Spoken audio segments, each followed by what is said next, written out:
Good bad அக்லியோட teaser சம்பவமா இருக்கு. GV Prakash இப்போ ரீசெண்டாக அவரோட ட்விட்டர் அக்கௌண்ட்ல சம்பவம் இருக்கு அப்படின்னு ஒரு ட்வீட் போட்டிருக்காரு. அதை வந்து நிறைய அஜித் சார் ஃபேன்ஸ் ஷேர் பண்ணிட்டு வந்துட்டு இருக்காங்க. அண்ட் முக்கியமா குட் பேட் அக்லியோட டீசரை தமிழ்நாட்டில் இருக்கிற முக்கியமான தியேட்டர்ல வந்து ரிலீஸ் பண்ணியிருக்காங்க.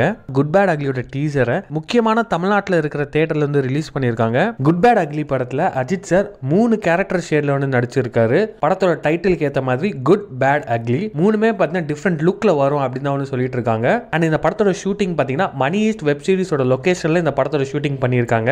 அண்ட் அது மட்டும் இல்லாம இந்த படம் வந்து ஒரு கேங்ஸ்டர் பேஸ்டான படமா இருந்தா கூட ஒரு ரெட்ரோ ஃபீல் அண்ட் ஒரு டோட்டல் கமர்ஷியல் பேக்கேஜா தான் வந்து இந்த படம் இருக்க போகுது.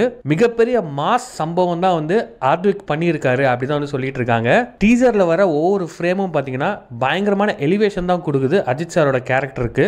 அது மட்டும் இல்லாம இந்த டீசர் வேர்ல்டு வைட் பயங்கரமா வந்து ட்ரெண்ட் ஆக போகுது. சொல்ல போனா மங்காத்தா படத்துக்கு அப்புறமா குட் பேட் அக்லி படத்துக்கு பயங்கரமா அஜித் சார் ஃபேன்ஸ் மட்டும் இல்லாம காமன் ஆடியன்ஸ் வந்து வெயிட் பண்ணிட்டு இருக்காங்க. அண்ட் ஜிவி பிரகாஷோட மியூசிக் பாத்தீங்கன்னா இந்த படத்துக்கு மிகப்பெரிய பலமா தான் இருக்க போகுது. அஜித் சாரை எப்படிலாம் வந்து செலிப்ரேட் பண்ணணும் அப்படின்னு வந்து ஃபேன்ஸ் எதிர்பார்த்தாங்களோ அதை விட ஜாஸ்தியா தான் இந்த படத்துல வந்து அமைய போகுது.